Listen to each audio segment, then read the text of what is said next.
Lord's Institute of Engineering and Technology Hyderabad का वाहिद Muslim minority autonomous engineering institute affiliated to Osmania University बेहतरीन placements के साथ। अस्सलाम वालेकुम नाज़रीन, आइए नजर डालते हैं देश की राजधानी नई दिल्ली और उत्तर प्रदेश से कुछ खास खबरों पर।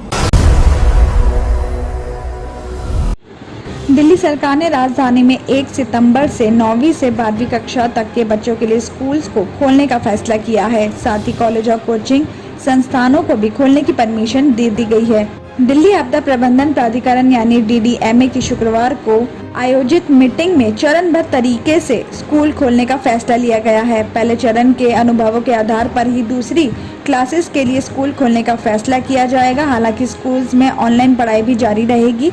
पेरेंट्स की मंजूरी के बिना बच्चों को स्कूल जाने के लिए भी बाध्य नहीं किया जाएगा। आपको बता दें कि उप मुख्यमंत्री मनीष सिसोदिया ने प्रेस कॉन्फ्रेंस करके बताया कि पहले चरण में कक्षा 9 से लेकर 12 तक के सभी गवर्नमेंट और प्राइवेट स्कूल्स के साथ साथ सभी कोचिंग सेंटर्स को भी खोलने की परमिशन दी गई है। इसी के साथ कॉलेज और यूनिवर्सिटीज भी खुल जाएंगे। साथ ही ये भी बताया जा रहा है कि दिल्ली सरकार के स्कूल्स में पढ़ाने वाले 98% टीचर्स और बाकी स्टाफ को वैक्सीन की पहली डोज लग चुकी है। आगे उन्होंने बताया कि स्कूल्स को दोबारा खोलने के लिए ईमेल के द्वारा पेरेंट्स से सजेशंस मांगे गए थे। 70% से ज्यादा सजेशंस पेरेंट्स ने इस बात के दिए हैं कि स्कूल्स को दोबारा खोला जाए और कुछ पेरेंट्स ने भी स्कूल्स को चरणबद्ध तरीके से खोलने के लिए सजेशन भेजे थे। साथ ही मुख्यमंत्री अरविंद केजरीवाल ने ट्वीट करके कहा है कि कोरोना के कम होते मामलों के बीच पूरी सावधानी के साथ दिल्ली में अब धीरे धीरे स्कूल्स को खोला जा रहा है ताकि बच्चों की पढ़ाई के नुकसान को कम किया जा सके।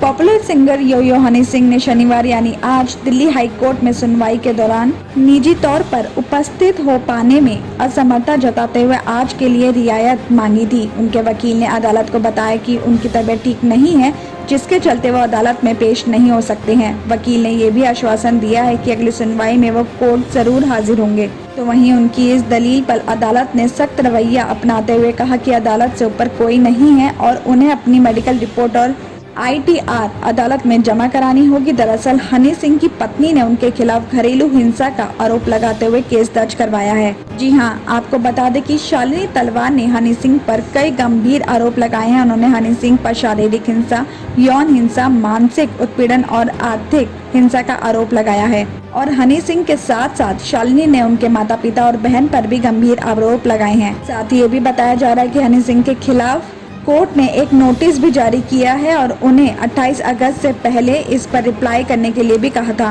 और कोर्ट ने स्त्री धन को ना छेड़ने पर भी हनी सिंह पर रोक लगाई है। दिल्ली के जैतपुर में रहने वाले एक शख्स ने बृहस्पतिवार शाम को अपनी पत्नी की गला रेतकर हत्या कर दी। दिल्ली सरकार के सिविल डिफेंस कर्मी ने पत्नी की हत्या कर कालिंदी कुंज थाने में सरेंडर भी कर दिया। आरोपी ने चाकू घोंपकर पत्नी की हत्या कर दी और बॉडी को पाली चौकी इलाके में अरावली की पहाड़ियों में पत्तों से ढक दिया था। आरोपी पत्नी के चरित्र पर शक करता था। उसे शक था कि उसकी पत्नी के SDM ऑफिस में तैनात सीनियर अधिकारी से अवैध संबंध है। इसके बाद शुक्रवार सुबह कालिंदी कुंज थाने में जाकर खुद को सरेंडर कर दिया। सूरजकुंड थाना पुलिस ने हत्या का मामला दर्ज करके जांच शुरू कर दी और पोस्टमार्टम करवाकर बॉडी घर वालों को भी सौंप दी गई है। इस मामले में लड़की के पिता का कहना है कि आरोपी ने उनकी बेटी की दिल्ली सिविल डिफेंस में नौकरी लगवाने में मदद भी की थी। आरोपी कई बार उनके घर पर आता जाता रहता था। उसने उनकी बेटी से शादी की है या नहीं, इस बारे में उन्हें जानकारी भी नहीं है। आरोपी ने कालिंदी कुंज थाने में बताया कि उसने उस महिला से जून में कोर्ट मैरिज की थी। हालांकि उसने अभी तक उसका सर्टिफिकेट नहीं दिखाया है। दिल्ली सरकार ने स्वास्थ्य कर्मियों के सम्मान में बड़ा फैसला लिया है। इस बार सरकार देश के सर्वोच्च पुरस्कार के लिए 3 डॉक्टर्स के नाम केंद्र सरकार के पास भेजे हैं। मुख्यमंत्री अरविंद केजरीवाल ने बताया कि हमारे पास 9000 से ज्यादा लोगों के नामों के सजेशंस मिले थे। साथ ही केजरीवाल ने आगे बताया कि डिप्टी CM मनीष सिसोदिया के नेतृत्व वाली हमारी कमेटी ने पद्म पुरस्कारों के लिए 3 डॉक्टर्स ILBS से डॉक्टर SK सरीन, LNJP से डॉक्टर सुरेश कुमार और मैक्स हॉस्पिटल से डॉक्टर संदीप बुद्धिराजा के नामों का चुना गया है। किडनी के अमराज से परेशान मायूस लोगों के लिए खुशखबरी। R&S यूनानी फार्मेसी किडनी और गॉल ब्लैडर स्टोन के खात्मे का जरिया। अब यूएनआई स्टोन कैप्सूल्स के जरिए खात्मा कीजिए। No operation, no side effects, 100% result. सिर्फ यूएनआई स्टोन कैप्सूल से मुस्तहिक लोगों के लिए खुसूसी रियायत। फिर से पथरी न होने का मुकम्मल इलाज। दर्द, कॉन्स्टिपेशन और पुराने कब्ज से निजात पाइए। आज ही तशरीफ लाएं। R&S यूनानी pharmacy, first floor, syndicate bank, Bahadurpura x road, Hyderabad. Contact 9703 939 436 9063 383760।